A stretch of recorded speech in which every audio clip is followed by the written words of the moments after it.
running wild. And this is our Canadian family life. That's right, you've guessed it. By the thumbnail, this is my Crocktober recipe. Tony at Kettle Kitchen reached out to me to see if I wanted to join his collaboration. I have my notes here with Jeni's Scratch Made Kitchen. They're both hosting Crocktober this year. And I said, awesome, sure, great. My problem was I mixed up my days. That's right, everyone. I was supposed to put my video out on Wednesday.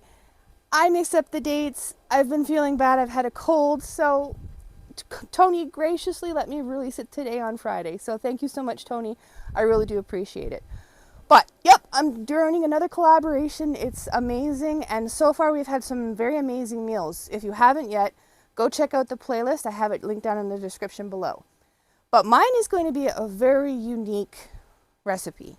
I came outside to show you guys. You can see over in the distance here where the church is, some beautiful colors behind me. We have now officially entered fall here in Canada. And what is one of the best ways to warm yourself on a fall day but a stew? So mine is going to be a stew. And of course we had the wind pick up just at the wrong moment. All right, I think we're safe. So I'm going to put together a totally unique stew based off of one of Canada's most famous dishes. Have you guessed what yet? Well, if you haven't, I'll let you know. I am going to make a poutine stew. You heard me right, everyone. A poutine stew. So, without further ado, you see my little helper here. We're going to head into the house and we'll show you how it's done. Okay, let's get this party started. As you can see, I had to start off with peeling my potatoes. Since this is a potato-based stew, I had to make sure I peeled them and chopped them. So, with a little bit of help from some coffee and some YouTube magic, I'm going to powerhouse through this peeling process.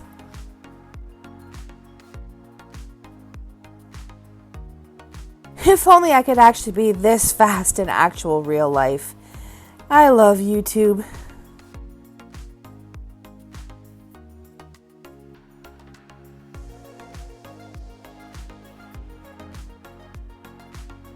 And of course, you cannot forget to do your cleanup.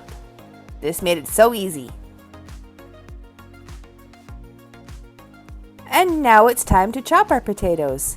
Now, I don't have the same knife skills like my husband does. He's a master when it comes to chopping stuff. But I do my best, and that's all anyone can ask for. Oh look, the coffee's kicked in. I'm chopping up a storm now. And of course, I have to have my onions too. Woohoo! Look at me go! I'm a chopping machine. Okay, so now that's all done, I'm gonna make sure that I get it all in the bowl and show you guys. Look at that. Everything nicely chopped and ready to go. Make sure to like, share, and subscribe and become part of the family. So when it really comes down to it, this is pretty much a dump and go type meal. You see, I dump my potatoes in and make sure that they're evenly spread out. Then I had a couple of extras from a previous meal that were sitting in the fridge, so I added them. I also added my onions and made sure to spread them around and mix them together so that they were nice and even. Next, I did my seasoning. I used a little bit of salt, a little bit of garlic, and a little bit of the sweet paprika. These do seem to be my go-to spices whenever I make anything, and they do make everything yummy. Of course, I've got to add my oils, so I add a little bit of sesame seed oil, as well as a little bit of canola oil. We're technically roasting the potatoes in the slow cooker, So the oil just helps it so that it doesn't stick together or stick to the actual crock pot. And of course, using my handy dandy hands, we mix it together. We aren't afraid to get dirty in this kitchen. Oh no! I need to go wash my hands. 1 second, everyone, while I go do that. Okay, hands are clean and putting the lid on.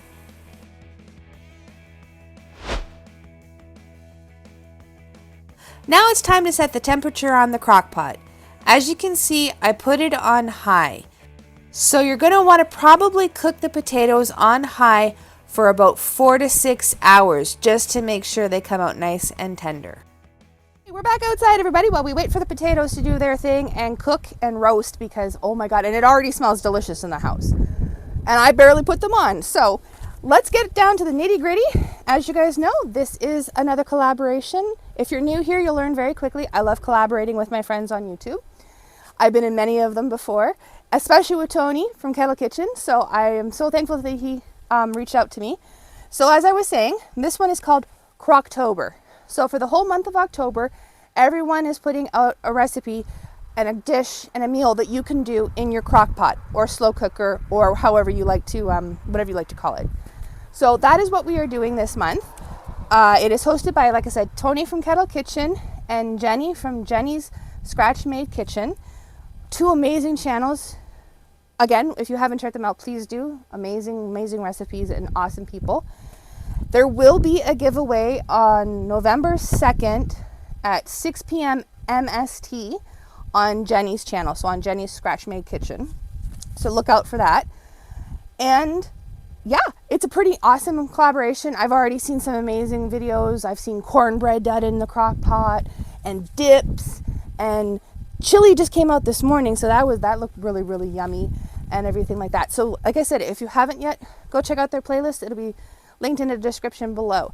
So it's an awesome collaboration. Tony hosts amazing cooking collaborations, and I always enjoy being part of them.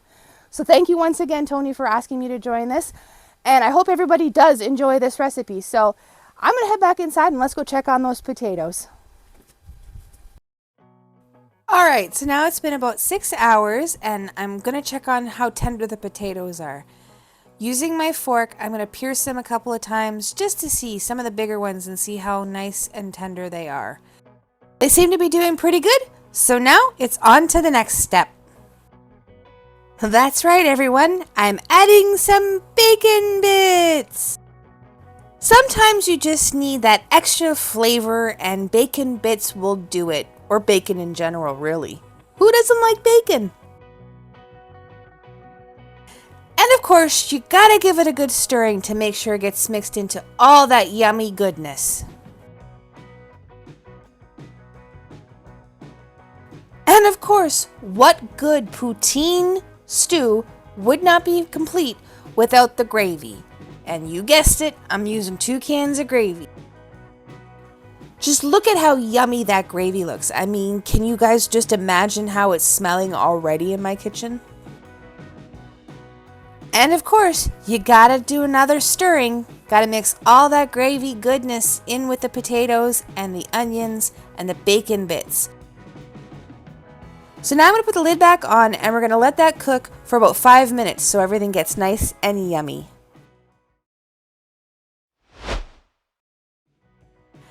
Okay, so it's been about 5 minutes and I'm taking the lid off. Gonna give it one good quick stir just to make sure it didn't stick. And then we're gonna get it all in the bowl. Man, I wish you guys could smell this. It smells so good. And there you go. There it is in the bowl. And there it is in the second bowl. And of course, a poutine needs cheese. So now I'm gonna top up the bowls with the cheese to make it a true poutine experience. And there you have it, everyone. Doesn't that look yummy? It sure does to me. So, what do you guys think? Doesn't that look awesome? Trust me, it smells amazing in here. I wish you guys could smell it, but it really was a very simple, very easy. I mean, if you only have a few things left in your pantry, look what can happen with just a few items. I mean, a couple cans of gravy, some potatoes, some bacon bits, oh, it smells so great in here. And a little bit of cheese to top it off. I know a poutine is usually fries topped with cheese, topped with gravy, and most of the time that's what it is. You can add things like the onions, the bacon, and people have even done like a bacon cheeseburger poutine, a Thanksgiving meal Thanksgiving meal poutine. So it's very versatile, just like this stew is. I added a little extra when I put the onions in with it, and I added a little bit extra when I put the bacon bits in it. But man, it smells great. But now, you guys are probably wondering how it tastes. So, got the bowl right here. Let's dive in. I got some cheesy goodness and some onion and such. Yes, I'm using a fork.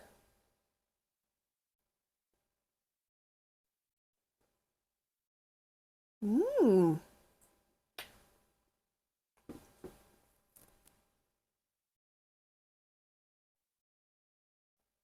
Not too bad. Tastes just like a poutine. And it's so hearty and rich. Oh, it's really, really good. Double thumbs up, I say. But anyways, like I said, if you haven't yet, go check out the playlist. It'll be down in the description below for Crocktober 2024. Go check out some of the other awesome videos and recipes. We hope you all enjoyed this video. If you did, hit that thumbs up for us. It really does help us out and shows us that you love our content and you love us. And we have so many new things coming out. So also don't forget to hit that notification bell so you don't miss out on any future fun. We've got Vlogmas coming up. We've got Halloween coming up. That's right, we're doing a Halloween special this year, so keep your eyes open for that. And just together, all together family fun and togetherness. We're a family that actually likes being together. I know, right? That's a commodity these days. But also, if you're new here and you like what you see and you checked out the channel and you like the whole vibe here, hit that subscribe button and come join our family. We welcome everybody with open arms and open hearts. But that being said, you saw my meal, so it's time for me to wrap this and go eat. So I'll see everybody in the next one. Bye, everybody. Check out this video right here. YouTube really thinks you would like this one. And thanks for watching, everyone. Bye.